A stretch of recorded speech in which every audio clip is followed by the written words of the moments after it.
قل یا عبادی الذین اسرفوا علی انفسهم لا تقنطوا من رحمت اللہ ان اللہ یغفر الذنوب جمیعا انہ هو الغفور الرحیم۔ قابل احترام سامعین و ناظرین، رمضان المبارک کا مہینہ رحمتوں اور بخشش کا مہینہ ہے۔ اللہ تبارک و تعالی نے اپنے نبی کو یہ حکم دیا کہ قل یا عبادی الذین، آپ کہہ دیجئے میرے ان بندوں کو جنہوں نے اپنے نفسوں پر ظلم اور زیادتیاں کی، وہ اللہ تعالیٰ کی رحمت سے نا امید نہ ہوں۔ بے شک اللہ تبارک و تعالی سارے گناہوں کو معاف کرتا ہے اور وہی معاف کرنے والا مہربان ہے۔ اللہ تبارک و تعالی سب رحم کرنے والوں سے زیادہ رحم کرنے والا ہے۔ اللہ تعالیٰ نے فرمایا نبئ عبادی انی انا الغفور الرحیم، میرے بندوں کو اس بات کی خبر دیجئے کہ بے شک میں معاف کرنے والا مہربان ہوں۔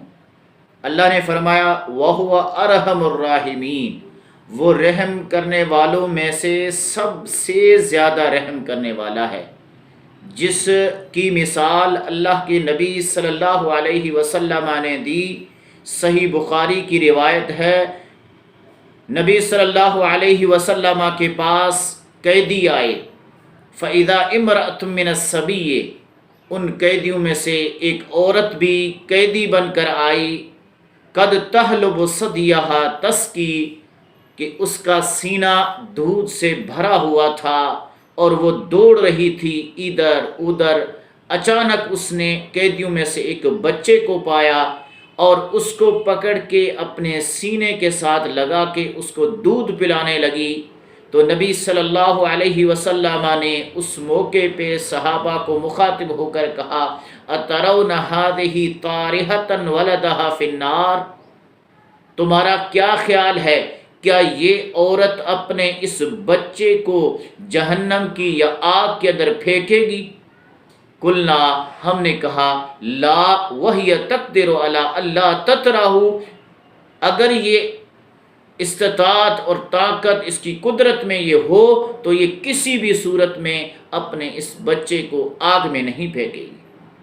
تو نبی صلی اللہ علیہ وسلم نے فرمایا للہ ارحم بعبادہ، للہ ارحم بعبادہ من ہذہ بولدہا، آپ نے فرمایا البتہ اللہ تبارک و تعالی اس سب سے زیادہ رحم کرنے والا ہے اپنے بندوں کے ساتھ، من ہذہ بولدہا، جس طرح یہ ماں اپنے بچے کے ساتھ پیار کرتی ہے اور یہ کسی صورت میں اس کو آگ میں نہیں پھینکے گی، تو اللہ تعالیٰ تو اس سے بھی بڑھ کر اپنے بندوں پر رحم اور کرم کرنے والا ہے۔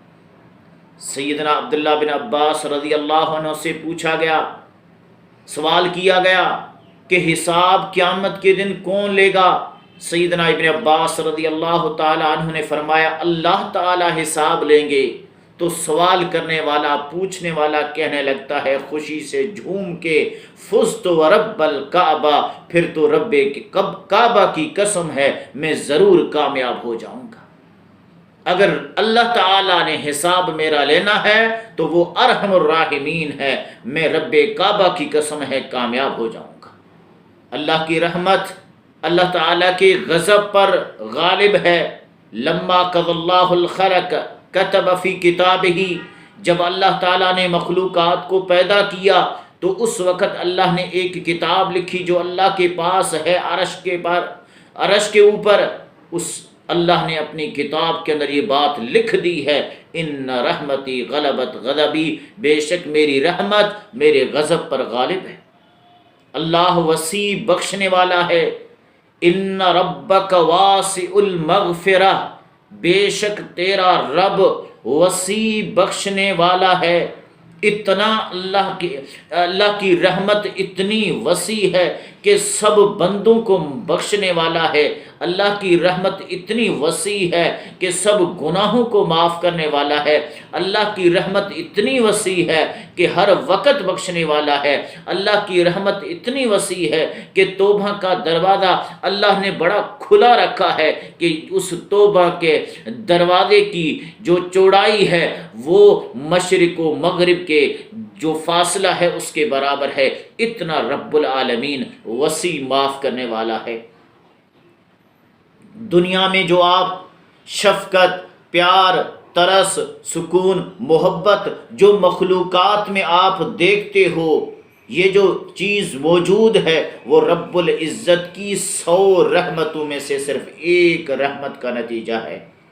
صحیح بخاری کی روایت ہے، فَمِن ذَلِكَ الْجُزْءِ يَتَرَاحَمُ الْخَلْقُ، اللہ کی 100 رحمتیں ہیں اور 100 رحمتوں میں سے صرف ایک جز اللہ نے مخلوق میں رکھی ہے، اور اس ایک جز کی وجہ سے یہ مخلوق ایک دوسرے کے اوپر رحم کھاتی ہے، حتیٰ ترفع الفرس حافرها عن ولدها خشیت ان تصیبہ، حتیٰ کہ ایک گھوڑی بھی اپنے کھر کو، اپنے سم کو ہٹا لیتی ہے اپنے بچے سے، کہیں اس کو تکلیف نہ ہو۔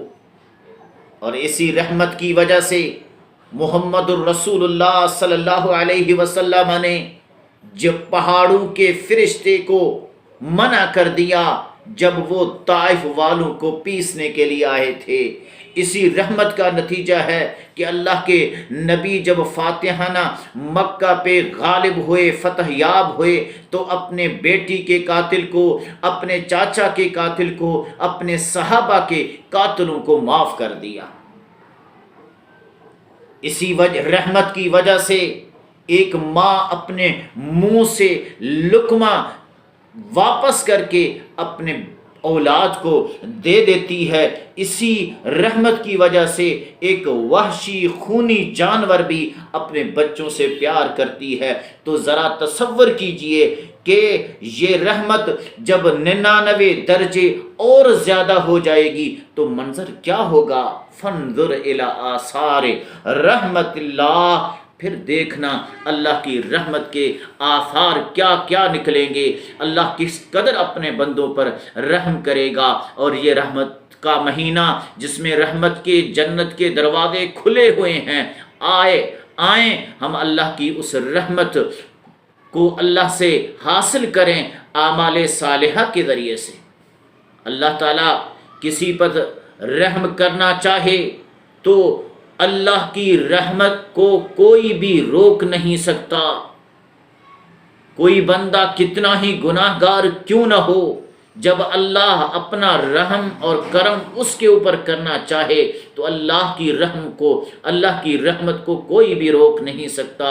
ما یفتح اللہ للناس من رحمت اللہ فلا ممسک لها، جو اللہ لوگوں کے لیے رحمت کے دروازے کھول دے تو اس کو کوئی بند نہیں کر سکتا۔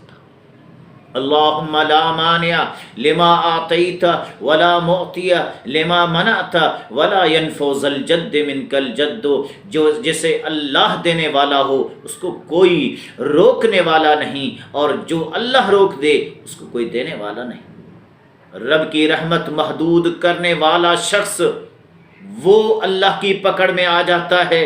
صحیح بخاری کے اندر روایت ہے، رسول اللہ صلی اللہ علیہ وسلم نے ایک شخص کا ذکر کیا اور آپ نے فرمایا کہ اس شخص نے اپنے ایک بھائی کو مخاطب ہو کر یہ کہہ دیا، واللہ لا یغفر اللہ لفلان، اللہ کی قسم ہے اللہ فلاں کو معاف نہیں کرے گا۔ یہ کہنا ہی تھا تو اللہ تبارک و تعالی نے فرمایا، من ذا الذی یتعلی علیہ، یہ کون ہوتا ہے جو مجھ پر قسم اٹھاتا ہے اور کہتا ہے اللہ اغفر لفلان، کہ میں فلاں کو معاف نہیں کروں گا۔ اللہ نے فرمایا فإنی قد غفرت لفلان، میں نے تو اس فلاں کو معاف کر دیا۔ وأحبطت عملک، اور یہ اللہ کی رحمت کو بند کرنے والا اور یہ کہنے والا کہ فلاں کو اللہ معاف نہیں کرے گا، اللہ فرماتے ہیں میں نے اس کے گناہوں کو، اس کے عملوں کو، میں نے اس کی نیکیوں کو تباہ و برباد کر دیا۔ اللہ قرآن میں فرماتے ہیں وَمَن يَعْمَلْ سُوءًا أَوْ يَظْلِمْ نَفْسَهُ ثُمَّ يَسْتَغْفِرِ اللَّهَ يَجِدِ اللَّهَ غَفُورًا رَحِيمًا، جو شخص بھی برائیاں کرتا ہے، اپنے جان پر ظلم و زیادتیاں کرتا ہے، پھر اللہ تعالیٰ سے اپنے گناہوں کی معافی مانگتا ہے، اللہ تبارک و تعالیٰ اس کو معاف کرنے والا، اس پر رحم کرنے والا۔ حدیث آپ کے سامنے ہے، بارہا آپ نے وہ حدیث سنی ہوگی، 99 انسانوں کا قاتل جب اس کے دل کے اندر احساس پیدا ہوتا ہے، اللہ کی رحمت کا طلبگار ہونے لگتا ہے، ایک انسان عابد کے پاس آتا ہے، اس سے پوچھتا ہے میں 99 انسانوں کا قاتل ہوں، کیا میرے لیے کوئی رحمت اللہ کی، میرے لیے کوئی بخشش کا دروازہ؟ وہ کہتا ہے تیرے لیے کوئی دروازہ نہیں، تو 99 انسانوں کا قاتل ہے۔ وہ اس کو بھی قتل کر دیتا ہے اور 100 پورے کر کے پھر آگے بڑھتا ہے، رب کی رحمت سے نا امید نہیں ہے۔ ایک اور عالم سے سوال کرتا ہے، وہ کہتا ہے کیوں نہیں، رب کے رحمت کے دروازے کھلے ہوئے ہیں، توبہ کا دروازہ کھلا ہے، تو اللہ تعالیٰ سے معافی مانگے گا، اللہ تعالیٰ تجھے ضرور معافی کرے گا۔ اور وہ معافی کی طرف، بخشش کی طرف، توبہ کی طرف نکلتا ہے، ابھی راستے ہی میں تھا اور فوت ہو جاتا ہے، اللہ اس کو بھی معاف کر دیتا ہے۔ صحیح بخاری کی وہ حدیث بھی آپ کے سامنے ہوگی کہ ایک شخص زندگی بھر اس نے گناہ ہی گناہ کیے، جب مرنے لگتا ہے تو اس کے دل کے اندر اللہ کا خوف پیدا ہوتا ہے کہ کل اللہ کو کیا جواب دوں گا۔ اپنے بیٹوں کو حکم دیتا ہے جب میں فوت ہو جاؤں تو میری لاش کو جلا کے آدھی راکھ ہوا میں، آدھی راکھ پانی میں بہا دینا۔ بیٹے ایسا ہی کرتے ہیں، اللہ ہوا کو بھی پانی کو بھی حکم دیتا ہے، اور اس انسان کو اللہ تبارک و تعالی زندہ کر کے اس سے پوچھتے ہیں یہ تو نے کیوں اپنے ساتھ کیا؟ کہتا ہے اللہ تیری ڈر کی وجہ سے، تیرے خوف کی وجہ سے۔ اللہ نے فرمایا جا تجھے میں نے معاف کر دیا۔